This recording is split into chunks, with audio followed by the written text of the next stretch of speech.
Hello, welcome to Marketing Matters, the show where we explore all things marketing and uncover those things that matter for you and your success. I'm your host, Denise Millet, and my hope and mission is to bring marketing and technology to you in a way that's useful, without jargon, complexity, or confusion, so you can grow your business, expand your impact in the world, and build your best life. Today's episode is called Top Tips to Boost Sales. And I have a special treat for you today.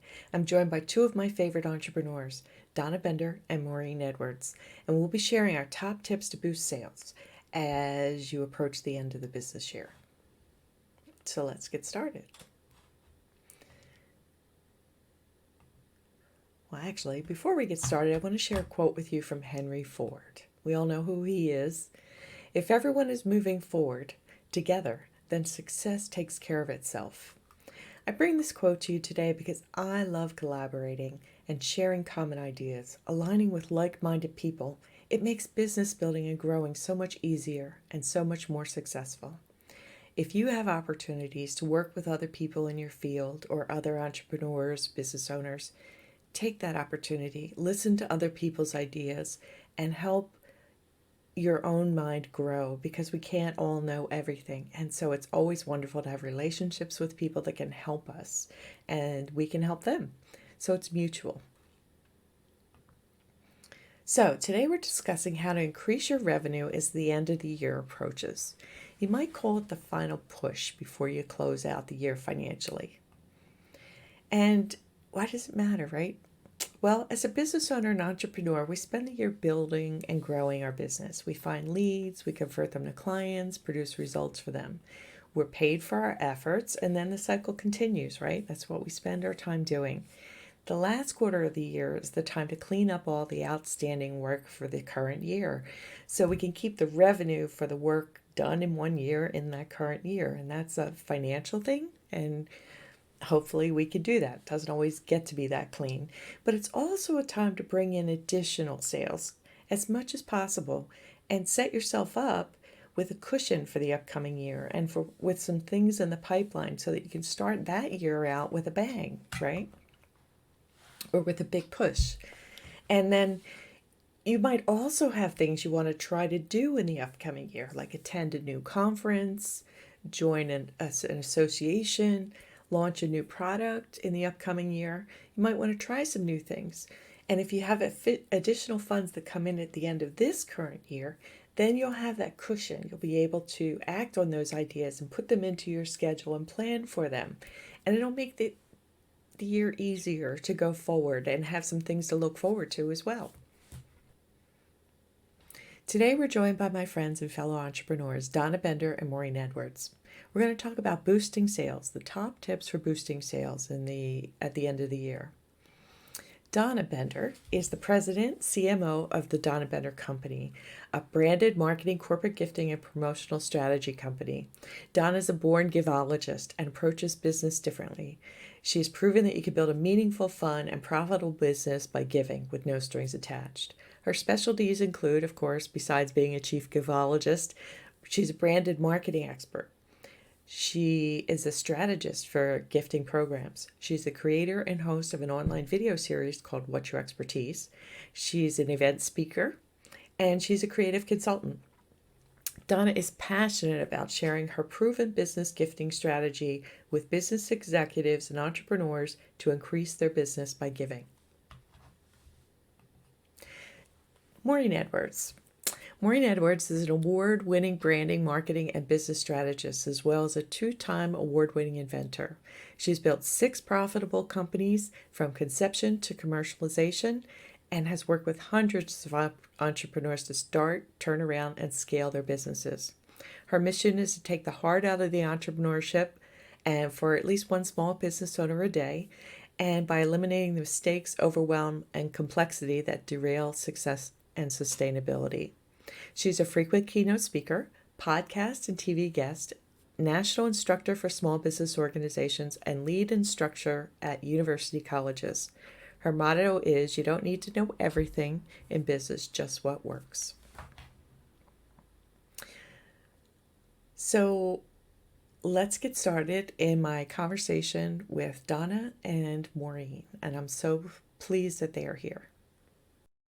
Hi, everyone. I'm so thrilled you guys are here. Maureen Edwards, Donna Bender, my wonderful guest panelists. Today, we're talking about top tips to boost sales. And we wanted to do this topic because we know we're coming up towards the end of the year and everybody's looking for revenue to finish out their year on a high note. So what I thought we'd do is we're going to go around to our panelists and get our top tips on how you can boost sales. So Donna, would you like to tell us what your top tip is to boost sales?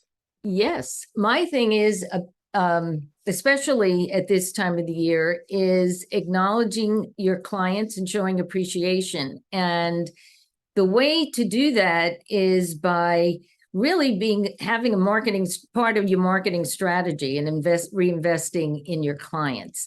So I'm all about, if you spend the time getting to know your clients and thanking your clients, you will be top of mind. You'll show them how much you value them and how much you value the relationship. And I know that it works. I've used it for my own business. And this is the time of year that I get busy doing that. But the one thing is to start now. Not wait until Christmas when you're one among many people giving client gifts. So that's a big way that I look at building business in the fourth quarter. So, Donna, just to follow up on that. So we refer to you as the resident givologist, and I know gifting is a very, very important part of your business and your life. If someone's not really comfortable with that, or they don't understand the theory of gifting and how it adds to your marketing, can you just give a brief kind of overview of the impact that can have on a relationship? Yes, I mean, I can give you just a quick story for myself. I one year gave out blankets, and I had a client had opposite offices on two sides of town. I could only give one out a day. And that evening, the CFO of the company, who was also his mother-in-law, saw the whole family wrapped up in this blanket and was like, "Where'd you get that blanket?" And he said, "Oh, Donna Bender gave us this blanket." And she said, "Oh, I better give Donna more business because I want a blanket too." And she didn't know her blanket was waiting for her the following morning, but she didn't disappoint me because those two blankets generated over $25,000 worth of business. And so I know that it works. And what I love to do is always introduce new things to my clients so that they're unique and different and things that people will remember and use. And that's a great point too. That was my next question was, people think of gifting as, giveaways that we get at conferences and bags with logos and kind of throwaway lanyards and things like that. And that's not really what we're talking about, right? We're talking about things that really speak to the individual, right? Yes, I'm all about branding. I'm all about branding your company. And there's a time and place for having your logo on products, especially to market your company. But when you're giving a gift, I always mention not to have your logo on it because, just think about a relative, think about an aunt of yours that you were going to give a gift to. You wouldn't want to give a gift with your logo on it. And so there's no reason, if the gift has thought put into it, which is probably the number one factor that's so important when it comes to giving a gift. And that's why I suggest people get to know their customers or know things they like, so that by doing that, you can always know what type of gift to give, when to give it, and you will get to see a real positive reaction. So the bottom line is, yes, you get a branded products, just don't give them when you're thinking of giving a gift. Thank you, Donna. I love that idea. And I think everybody should think about how to fit gifting into their marketing plan because it can have such a great impact. And you could start small. You don't need to have a huge budget, and there's ways of doing that. So Right. Yeah. Well, thanks, Donna. Sure. So, Maureen, if we can move on to you, what is your top tip to boost sales for our audiences here of Well, you new know what, entrepreneurs? Denise, I have something really simple that people can do.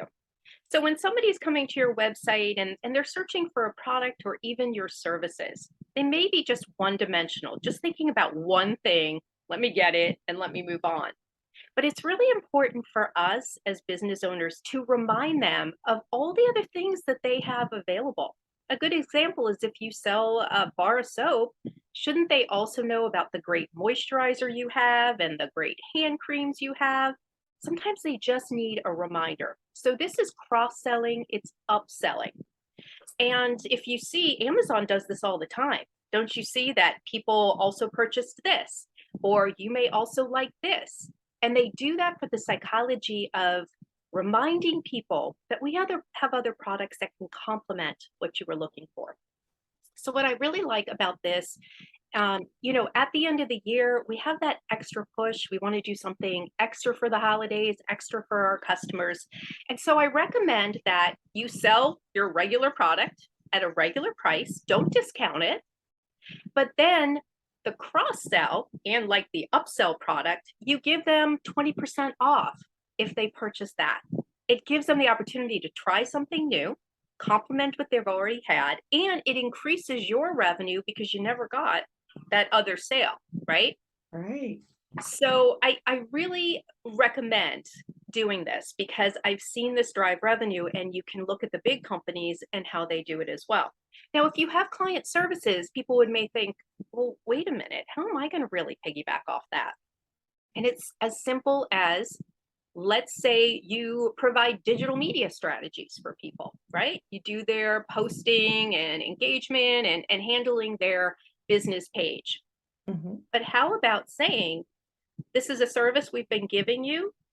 If you go ahead and also purchase our advertising package during this special holiday time, we'll give you 20% off this service, this client service. And what's great about that is you can demonstrate how great you are at advertising, and that may be a full-time job that you have, but it's extra revenue that's being driven in and giving them the incentive to go ahead and take advantage of it. And they may not even know that you did all the advertising, right? If you build a website, they may not know that you do all the SEO management. Mm-hmm.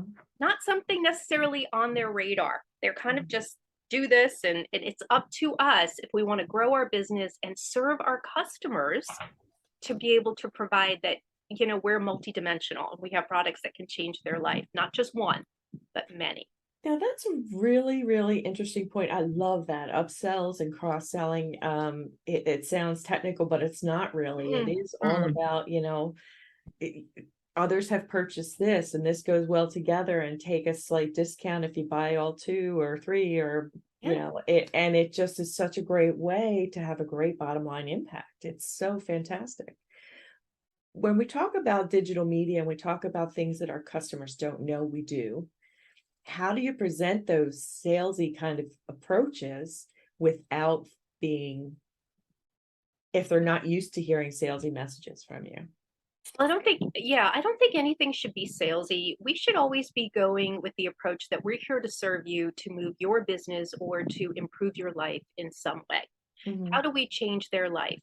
We're doing them a favor to let them know that we also have other things that we can help them with, take off, their plate, so that they can spend the time that, they can drive revenue in other areas or build relationships in other areas. And so I think it's up to us to do that in order to say we care enough about you and your business. And so the communication should just be, we know that this is a special, maybe holiday time, and it is a big promotional time. And we want to let you know that maybe we are only a service company, but we're also going to be offering something special for you during this time. That's fantastic. I love that idea. Now, Maureen, I know you work with entrepreneurs all the time, and you get in the trenches with them and you help them, make their businesses successful so that they can be in business for a long time. And I'm sure this is one of the big tools in your toolkit for them to stay afloat. But I think the messaging around all that just can't be, I need more revenue for the end of the year, and I need to, I need, it has to be what they need, and speaking to what's going to resonate with them. And I think that's such a great point. Do you have any other suggestions for how you can frame that conversation if you're trying to sell something you've never sold before to someone? Well, I think that in your messaging, let's just say you want to announce it on your website. All right. So, even better, email marketing is one of the best ways for us to communicate with people who have already raised their hand. There are existing customers. They are people who have said, we like your content. We're still prospects. We're still leads for you.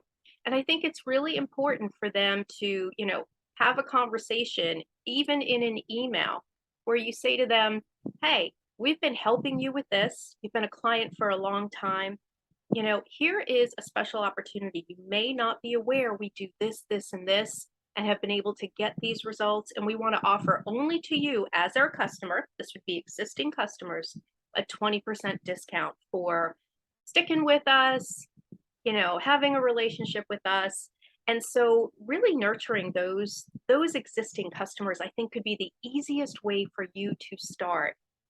And also, if you've got a product, hold the existing customer list. You've been a wonderful, loyal customer purchasing our products continuously. Here is our special gift to you. Thank you, Maureen. That is so great. I hope that everybody listens to this and writes this all down, because it's so important to get the message right and to go at it from helping them and serving them as opposed to just selling. So thank you both. I have one that can fit for both of you, actually.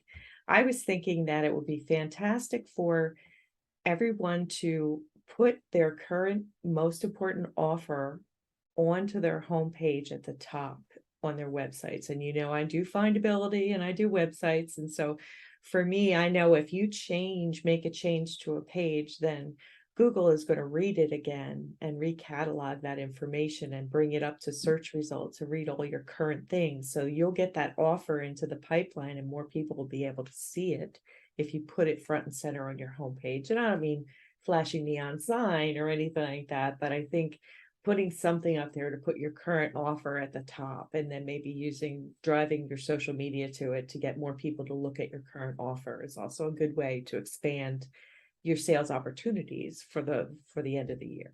So that was my little bit. And to that point, the one thing, and what Maureen was saying was, when you're purchasing something online and then you purchase it and they go, and how about this? And no thanks. And how about this? No thanks. That's the last thing you want to do. So I just want, because that's the thing that turns me off. I'm always hitting no thanks, no thanks. But I think the way that Maureen described it is so much more warm and inviting, and really makes your customers feel that it's just for them than the other approach. Right. And I would wholeheartedly agree in that. You definitely don't want to set up one of those creepy landing pages where, as you say yes, you click a button and you go, well, how about this? And they don't let you out. It drives me insane. So I wouldn't do that. So I think one of the things that we've really talked about here is loving your existing customers even more than the people who haven't purchased from you, and really solidifying that relationship. Because if you just spend the last couple months of the year, or every year, but let's just focus here during the holidays, and you just focus on the ones who've been buying, you could actually increase your revenue by 10% if they just bought one more thing. So if they just bought and then did a cross sell or an upsell, that would even help you more. So just focusing in on that would make it so much less stressful. They've already raised their hand. They already know, like, and trust you. They're loyal. Just ask for a little bit more, but on the premise of, here, I can help you a little bit more these last couple months. Yeah. And, and with that statistics, customers who are already in existence, if you have a new product that you want to launch, you will get more from your existing customers than a new customer, because there still has to be that courting stage of trusting and building relationships. So if you have something new at the end of the year, definitely go after your current customers. It's so much easier to retain them than to look for new ones. Thank you, Donna. Thank you, Maureen. I so appreciate both of you joining us on Marketing Matters today, and I look forward to having you back again. I hope you'll both come back again. Thanks, Denise. Thanks, Denise. Absolutely. Wow, that was a great conversation, right? I'm so glad you could join me. If you would like to find out more about Maureen Edwards or Donna Bender, please go to the winwinwomen.tv page and find the Marketing Matters show. In the description for this show, there will be contact information for both of my guests. And it will also be available on my Facebook page and on my website. So please go there. And I want to share with you today a new workshop that I've built that I think you could benefit from. It's called The Simple Ways to Make Yourself Findable. And in the workshop, we talk about how Google records your content into its information vault and the steps to make sure the things that you work so hard to create, your websites, your podcasts, your blogs, your articles, everything that you create gets included in search results so that your potential customers and clients can find you when they need you and see all these great creations you've spent so much time and energy on. So if you'll go to dmillet.com/simple ways, you can find out more information about the workshop, the next live presentation of it. And thank you. Thank you for joining me here on Marketing Matters. I know how precious your time is, and my hope is that you came away from this episode with some nuggets you can apply to your business. My aim is to provide clear, useful info for you so that you can have a thriving business and amazing relationships with your customers and clients. And as always, if you have any questions, drop a post on my Facebook page or go to the link in my on my show page at winwinwomen.tv. And join me here next week for our next episode where we'll dive into more marketing topics that matter for you. Thank you.